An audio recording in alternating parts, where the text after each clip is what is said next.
So I was staring at a restaurant menu yesterday and I saw the word quiche Well, and it hit me. If you had never heard English spoken before and you just landed on Earth with a dictionary, you'd look at Quiche and probably say quitchy or something. oh, absolutely. Quitchy is a perfectly reasonable guess based on the alphabet we have. It feels like English spelling is just this elaborate prank. I mean, think about O. You have rough, dough, through, plow. Right. Same letters, four completely different noises coming out of my face. It's notoriously chaotic. The problem is that English spelling is a map, but it's a map from like the year 1400. The terrain, the way we actually speak has changed completely, but we're still using the old map. Okay, so today on the deep dive, we are going to throw away that bad map. Good. We're going to stop looking at spelling and start looking at the actual, well, the operating system of Yeah. English language. We have some incredible source material today, a couple pages from a classic linguistics text, Essential English. And what makes these pages so special is they aren't trying to teach you how to spell. They're teaching you how to engineer sound. We're looking at a phonetic chart. This is basically a decoder ring. It strips away the A through Z alphabet we all learned and replaces it with symbols that represent what the human mouth is actually doing. Exactly. And the first thing you notice when you look at this chart is that the alphabet has been, well, lying to you about the numbers. That was the first shock for me because, okay, pop quiz. How many vowels are there in English? In school, they say 5. A-E-I-O-U. And sometimes why? Yeah, and sometimes why. But I'm looking at this source, specifically the section labeled vowels, and there are 12 symbols here, just for the simple single sounds. 12. That is the fundamental disconnect. We have about 20 distinct vowel sounds in spoken English, but we only have 5, maybe 6 Latin letters to write them down with. So the letters have to multitask. They have to double up, combine, or just hope for the best, you know? So let's crack the code on these 12 sounds. Because some of these symbols look familiar, but some, they look like alien hieroglyphics.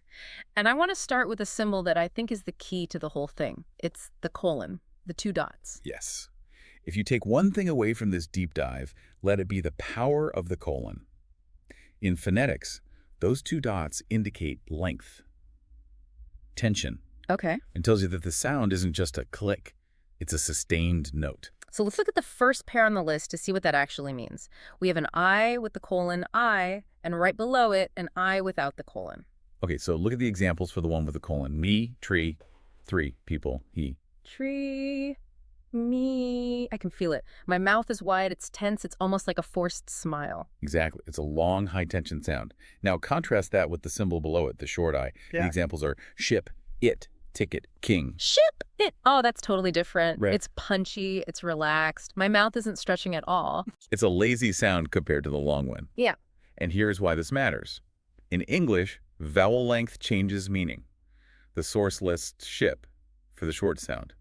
It doesn't explicitly list the animal sheep, but it's implied by tree. Right. And this is the classic trap. If I say, I want to get on the ship, but I use that long vowel, I want to get on the sheet. Suddenly you are in a very different, a very agricultural scenario. And the only difference between a boat and a farm animal, phonetically speaking, is those 2 little dots, that extra split second of duration. Precisely. The spelling S-H-I-P versus S-H-E-E-P gives you a hint, but the phonetic symbols I and I give you the actual instruction manual. And I see this pattern continues down the list. We have a U and a U. Same mechanic. The short U is in put, full, look, book. It's almost a grunt. Book. Put, foot. Yeah, it's very contained. Now add the colon. Lengthen it. You get moon, blue, do too. You really have to push your lips out for that one. It's a committed sound. Committed is the perfect word. The long vowels require muscular effort. The short vowels are just kind of letting air escape. Speaking of effort, let's talk about the letter A. Because if you ask a random person how to pronounce A, they'd look at you like you're crazy. But this chart proves A is a shapeshifter. Oh, the letter A is doing an incredible amount of heavy lifting in English. There is this symbol here, I think it's called the ash. It looks like an A and an E smashed together. A. That's the one. It represents the sound in man that am bad. Man. K. It's that flat, almost nasal sound. It feels very frontal right behind my teeth. Right. But now look further down the list at the A with the colon, the A. The long A. The examples are past, dark, arm, car. Car. Dark. Where do you feel that sound? Oh, that's way back in the throat. That's the sound the doctor asks for. Say, ah. Exactly. Now, think about the word man versus car. In our heads, we visualize the letter A for both. But mechanically, Hmm. your tongue is in a completely different zip code. It really exposes how the spelling just simplifies reality. Mm-hmm. We write A for both, but the instrument, the mouth, plays two totally different notes. And it's interesting. The source lists past under the long A, past. Which feels very British to me. It is. This text uses received pronunciation, or standard British English, as its baseline. If you're American, you might say past rhyming with man. Right. So for you, that distinction collapses. But for the author of this text, man and past are as different as cat and dog. That's wild. The map literally changes depending on where you grew up. Okay, I want to skip down a bit because we've covered these strong, distinct vowels. But there is a symbol here that looks like it's upside down, an upside down E. The schwa. And the schwa, I feel like this is the unsung hero of the English language. It is the most frequent sound in spoken English, and it doesn't even have a letter in the alphabet. The symbol is sty. And looking at the examples, A, under, father, servant. Look at father. You spell the end of that word ER, but do you say fath ear? No, fat. Ugh. That is the schwa. It is the sound of total relaxation. Your tongue does nothing. Your lips do nothing. You just make a noise. And the reason it's so common is because English is fast, right? We just rush through this. English is a stress-timed language. Right. So we race through the unimportant words to get to the important ones. And when we race, the vowels get crushed. They lose their distinct shape and they turn into schwas. Get this, there is a footnote here that I think explains this perfectly.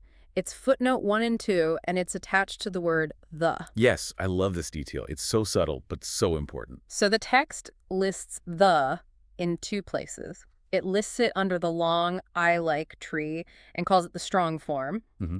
Then it lists the under the schwa and calls it the weak form. So ask yourself, when do you use the strong form? When do you say the? I guess if I'm really emphasizing something like he is the man, or maybe before a word that starts with a vowel, the end. Exactly. When the word is significant, you give it the full, expensive vowel, I. But 99% of the time, the is just grammatical function. It's glue. So we don't say the book is on the table. No, it sounds robotic. The sun is in the sky. Right. We say the book, the sun.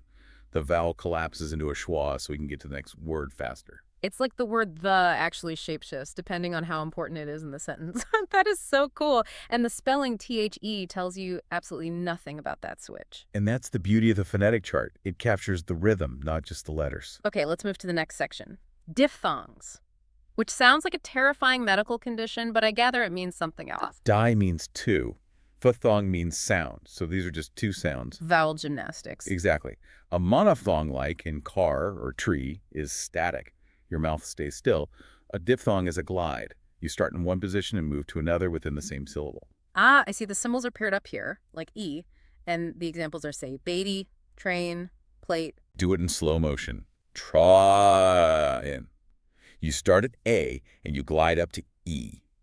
Your tongue actually moves as you say the word. Tryin. It does. It's like a little trajectory. And if you don't make that movement, if you just say tren instead of train, you sound like you're speaking a different language. That glide is essential for the English accent.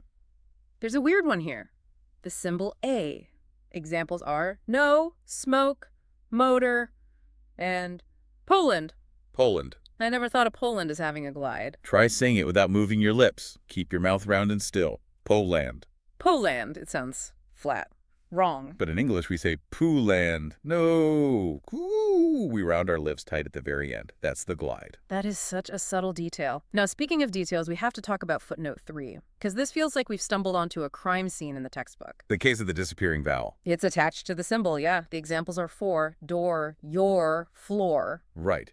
So historically, these words had a distinct glide. You would say do, flu, flu. But the footnote says, and I quote, many speakers of Standard English do not use this sound. They use, instead, ho, which is that long monophthong we talked about earlier. This is amazing. The text is literally admitting that the language is evolving right now. It's saying, look, we have a symbol for this sound, but honestly, it's going extinct. So instead of saying do, we just say door, one sound, flat. We're flattening the diphthong into a monophthong. It's streamlining.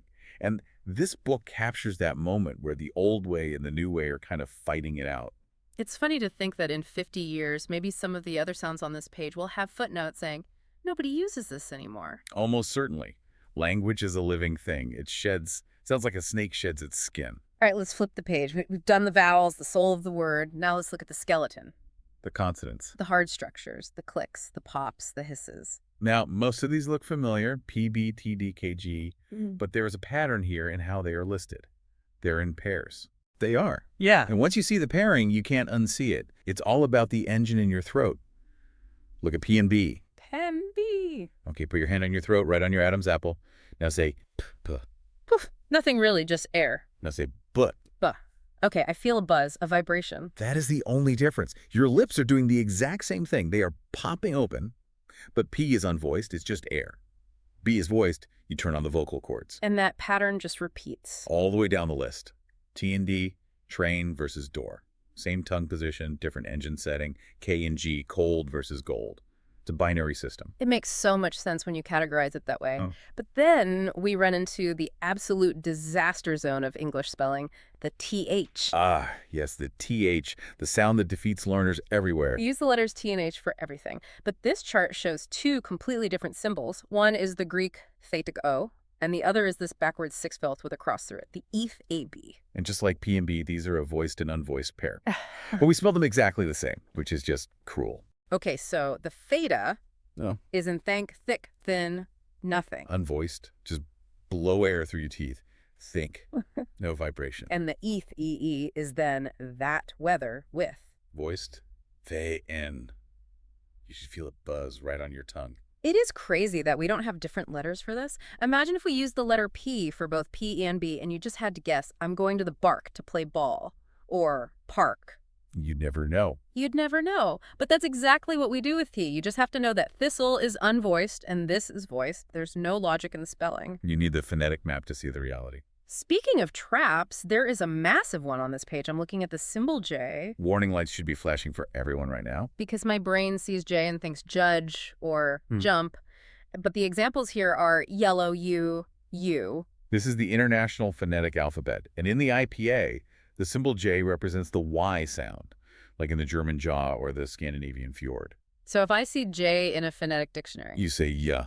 Do not say Jew. So where is the G sound? Where is judge? Look further down. It's a compound symbol. It's D3. D3, John, judge, age. This implies that the J sound is actually a blend. It starts with a D and slides into a 3, which is that Z8 sound like in measure, D's age, judge. Wow. It's so complex when you break it down. We just open our mouths and noise comes out. But the engineering required to make a J sound is actually pretty high. It's sophisticated machinery. We're just operating it on autopilot. One last symbol I want to spotlight before we zoom out. The A. It looks like an N with a long tail curling under it. Being. Examples: sing, thing, working, English. This is distinct from a normal N. When you say N, the tip of your tongue touches the roof of your mouth behind your teeth. Nah. Yeah, right by the front teeth. Now say sing. Sing. Mm-hmm. My tongue is, it feels stuck to the back of my mouth. Exactly. The tip of your tongue is down. The back of the tongue blocks the throat. It's a completely different mechanism. But we spell it N, so people think it's two sounds. An N plus a G. Right. But try pronouncing an N, then a G. Singa. Singa. Yeah, it sounds clunky. The E is a single, smooth nasal sound, and it deserves its own symbol. So we've gone through this forensic evidence. We've seen the glides, the vibrations, the weird symbols, the secret history of the... And then at the very bottom of the second page, almost as an afterthought, there is a box labeled the English alphabet. It looks so innocent down there. A, B, C, D, E, F, G. It looks woefully inadequate. Inadequate is polite. It's archaic. I mean, we just spent all this time talking about and duh and and e, and none of those are in that box. And look at what is in the box. The letter C. The letter C, a staple of the alphabet. Cookie Monster's favorite. Phonetically, it's useless. It's completely redundant. Explain that. Well, look at the phonetic chart. Is there a symbol for C? No. If the word is cat, the sound is K. If the word is city, the sound is S. The letter C doesn't have its own job. It just steals jobs from K and S. It's a middle manager taking credit for everyone else's work. Exactly. And what about Q? I don't see a symbol for Q either. Because Q is just K plus W. Queen is queen. Right. K plus S. Box is box. So we have an alphabet with 26 letters, but 3 or 4 of them are basically redundant, and we are missing symbols for like 10 sounds we use every single day. That is the tragedy and the beauty of English. The alphabet is a museum piece. It's history. It tells you where a word came from, Latin, German, French. But the phonetic chart, Yeah. that is the actual operating manual for speech. It really changes how you look at a dictionary. I used to just ignore those weird symbols next to the word. I just look at the definition, but those symbols are actually the instructions. They are. And once you can read them, once you know that U is shit and E is ing, you can pronounce any word in the English language perfectly without ever hearing it. You don't need to guess dough versus rough versus bow. The symbols will tell you the truth. So what's the big takeaway here for the listener? Aside from, feeling superior to the letter C. I think it's about listening. We speak English every day, but we rarely listen to the mechanics. We don't notice the glide in Poland. We don't notice the difference between the teeth in think and that. This chart invites you to turn off the autopilot and actually pay attention to the instrument you're playing. And maybe a little forgiveness for bad spelling. Oh, absolutely. If you can't spell thorough, don't blame yourself. Blame the alphabet. It's working with outdated tools. And here's a thought to leave you with. We saw that footnote about the sound in door dying out. The tall is becoming due. We are watching the language change in real time. So, what other symbols on this page are The Walking Dead? That is the big question. In 50 years, will we still distinguish between Y in whale and W in whale? Will cot and cot finally merge for everyone? We might need a whole new chart by 2075. We almost certainly will. Thanks for diving into the noise with us. We'll see you on the next one.